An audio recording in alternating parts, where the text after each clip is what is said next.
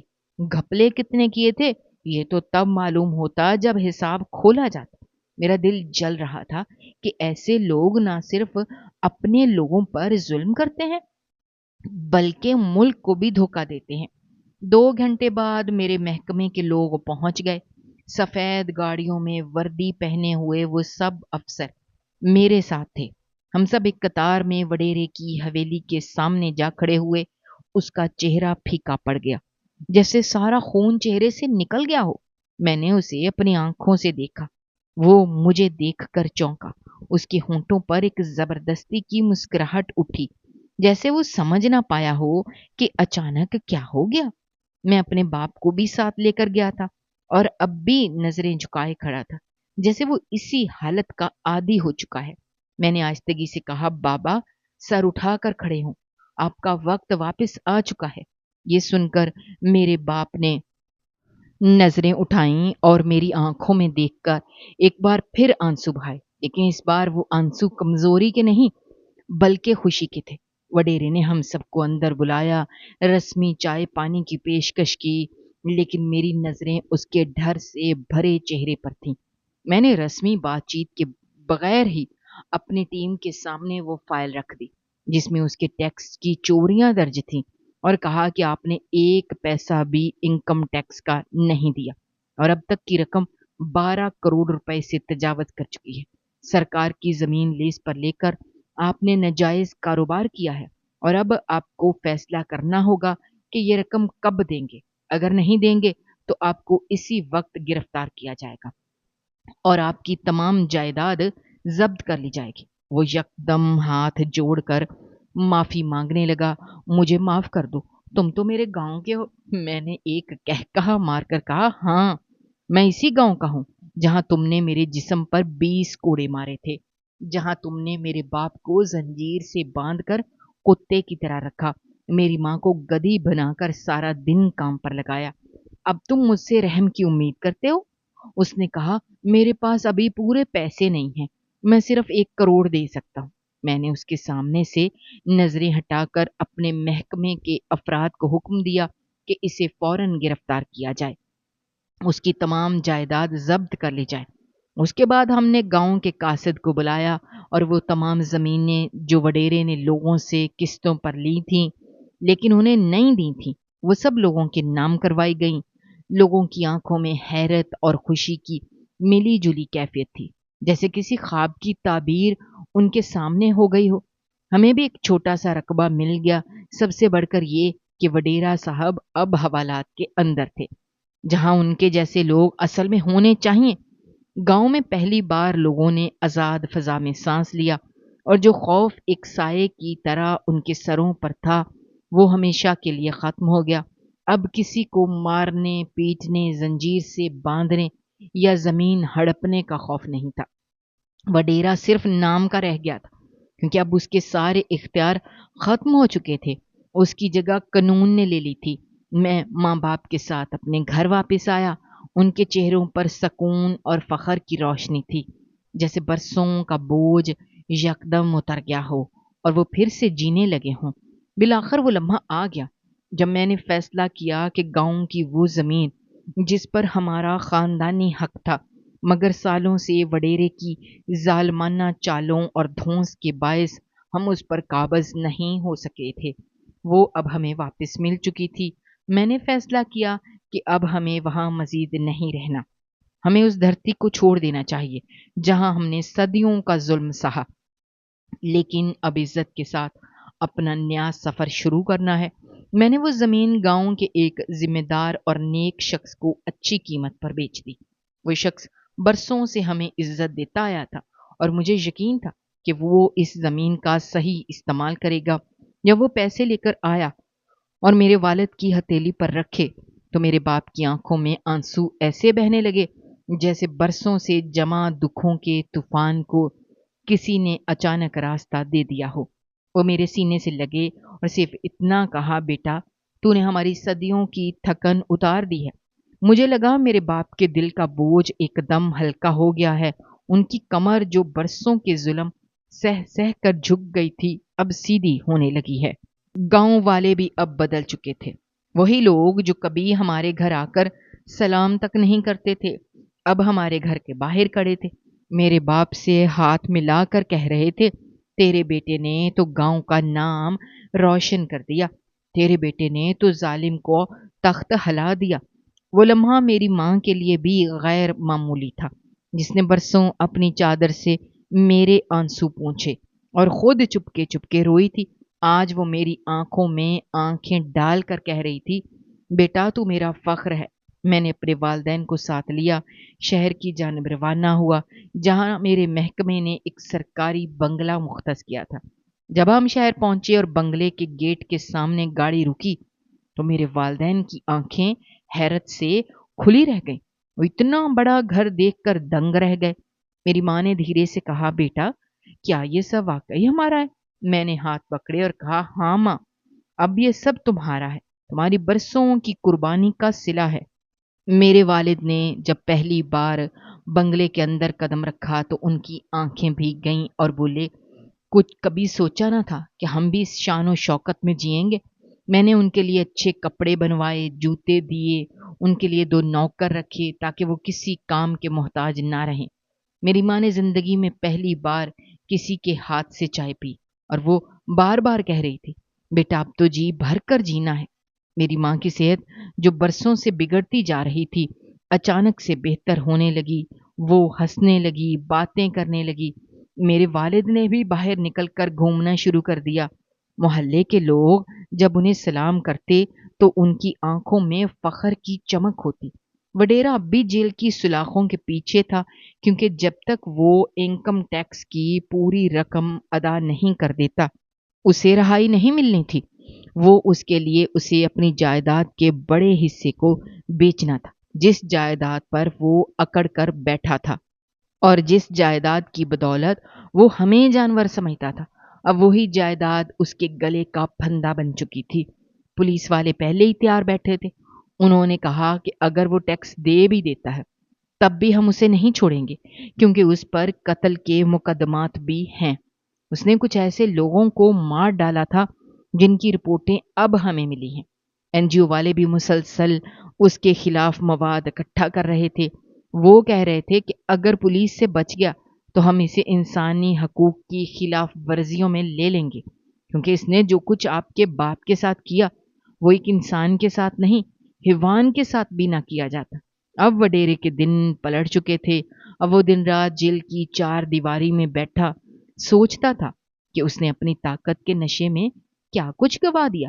اس کا غرور چکنا چور ہو چکا تھا۔ اس کے تعلقات جو اسے بچا سکتے تھے اب اس کے کام نہیں آ رہے تھے، کیونکہ ہر کسی کو پتا چل چکا تھا کہ اب اس کا وقت ختم ہو چکا ہے۔ لیکن میری زندگی اب نئے راستوں پر چل پڑی تھی۔ میرے والدین کی خوشی میرے لیے سب کچھ تھی۔ ان کی مسکراہٹ میری سب سے بڑی کامیابی تھی۔ گاؤں والے بھی اب مطمئن تھے۔ وہ لوگ جنہیں برسوں سے انصاف نہیں ملا تھا اب ان کے چہروں پر سکون تھا۔ ایک خاندان کی ہمت نے پورے گاؤں کی قسمت بدل دی تھی، اور وہ ہمت میں نے کی تھی۔ جب سب نے کہا کہ کچھ نہیں ہو سکتا تب میں نے کہا سب کچھ ہو سکتا ہے۔ اگر نیت صاف ہو، اگر ارادہ مضبوط ہو تو کوئی بھی ظالم بچ نہیں سکتا۔ میں نے ہمت کی، میں نے راتوں کو جاگ کر منصوبے بنائے، میں نے قانون کو ہتھیار بنایا، انصاف کی راہ پر چل نکلا، اور آج نتیجہ سب کے سامنے تھا۔ وڈیرا جیل میں تھا، میرا خاندان عزت اور سکون کی زندگی جی رہا تھا۔ وہی ماں جو کبھی دوسروں کے گھروں میں صفائیاں کرتی تھی آج اپنے بنگلے میں نوکرانیوں کو ہدایات دے رہی تھی۔ وہی باپ جو کبھی 2 وقت کی روٹی کے لیے ترستا تھا آج فریج سے اپنی مرضی کا کھانا نکال کر کھا رہا تھا۔ مجھے یاد ہے وہ لمحہ جب ایک دن میری ماں نے مجھے گلے لگایا اور کہا، بیٹا تو نہ ہوتا تو ہم مر گئے ہوتے، ہم تو مرنے سے پہلے روز مرتے تھے، اب ہمیں زندگی ملی ہے اور یہ زندگی تو نے دی ہے۔ میں خاموشی سے ان کے آنسو پونچھ رہا تھا، کیونکہ میرے پاس الفاظ نہیں تھے۔ میں بس یہ جانتا تھا کہ میری ماں کی خوشی میری کامیابی ہے۔ اسی دوران گاؤں سے ایک اور خوشخبری آئی۔ وہ تمام زمینیں جو وڈیرے نے غریبوں سے چھین کر اپنے نام کی تھیں، اب عدالت نے فیصلہ دے کر واپس اصل مالکان کو دینے کا حکم دے دیا تھا، اور لوگوں نے قسطوں پر جو زمینیں خریدی تھیں ان کے کاغذات بھی انہیں مل گئے تھے۔ گویا کہ ایک ہی وار میں پورا نظام بدل گیا تھا۔ اب گاؤں میں کوئی کسی سے ڈرتا نہیں تھا، اب ہر بندہ آزاد تھا، کھل کر سانس لے سکتا تھا، اپنے حق کے لیے آواز بلند کر سکتا تھا، اور اس تبدیلی کا سبب صرف ایک شخص کی ہمت تھی، اور وہ شخص میں تھا۔ میں نے ثابت کر دیا کہ اگر انسان چاہے تو ظلم کو مٹا سکتا ہے، اندھیرے کو روشنی میں بدل سکتا ہے، ایک چھوٹے سے چراغ سے پوری دنیا کو روشن کر سکتا ہے۔ میں نے یہ جنگ جیتی تھی، اپنے ماں باپ کے لیے، گاؤں والوں کے لیے، اور اپنے ضمیر کے لیے، اور یہی میری سب سے بڑی جیت تھی۔ اب میں سکون سے جی رہا ہوں، لوگوں کے دلوں میں بستا ہوں، کیونکہ میں نے ان کے لیے انصاف کی راہ ہموار کی تھی۔ کہتے ہیں کہ صرف ظلم کرنے والا گناہ گار نہیں ہوتا، ظلم سہنا بھی ایک طرح کا گناہ ہے، کیونکہ جو ظلم برداشت کرتا ہے وہ ظالم کو مضبوط کرتا ہے۔ جب کوئی ظالم کسی کمزور پر ہاتھ اٹھاتا ہے تو حق چھینتا ہے یا آواز دبانے کی کوشش کرتا ہے، تو وہ یہ سب اس اعتماد سے کرتا ہے کہ سامنے والا کچھ نہیں کرے گا، چپ رہے گا، سہ لے گا، اور یہی خاموشی، یہی برداشت اسے طاقت دیتی ہے۔ اسی لیے کہا گیا ہے کہ ظلم کے خلاف آواز بلند کرنا عبادت ہے، کیونکہ یہ صرف ایک شخص کی جنگ نہیں بلکہ پوری انسانیت کی بقا کی جنگ ہے۔ جب انسان ظلم کے خلاف کھڑا ہوتا ہے تو اس کی نیت، اس کا ارادہ، اس کی سچائی اللہ کی مدد کو کھینچ لاتی ہے۔ تاریخ گواہ ہے، فرعون جتنا بھی طاقتور ہو ایک موسیٰ ضرور پیدا ہوتا ہے، یزید جتنا بھی ظالم ہو حسین ضرور میدان میں اترتا ہے۔ ظلم کی بنیاد جتنی بھی مضبوط ہو، سچائی کی ایک چنگاری اسے راکھ کر سکتی ہے۔ جو لوگ خاموش رہتے ہیں وہ اس آگ کو بڑھاتے ہیں جو کل ان کے اپنے دامن کو جلا سکتی ہے۔ اس لیے جب کوئی ظلم دیکھیے تو اس کے خلاف آواز بلند کریں، چاہے وہ آواز کمزور ہو، لڑکھڑاتی ہو، لیکن آواز بننا ضروری ہے، کیونکہ خاموشی صرف ظالم کو سہارا دیتی ہے، مظلوم کو نہیں۔ اور جب انسان دل سے کوشش کرتا ہے تو اللہ اسے وہ طاقت دیتا ہے جو پہاڑوں کو ہلا دے۔ سچائی اور انصاف کی راہ مشکل ضرور ہوتی ہے، مگر اس کا انجام ہمیشہ روشنی ہوتا ہے۔ ظلم کو سہ لینا ظالم کی ہمت بڑھاتا ہے، اور ظالم کو للکار دینا ایک بیدار ضمیر کی علامت ہے۔ ہماری آج کی یہ کہانی آپ کو کیسی لگی؟ کمنٹ باکس میں اپنی رائے کا اظہار کرنا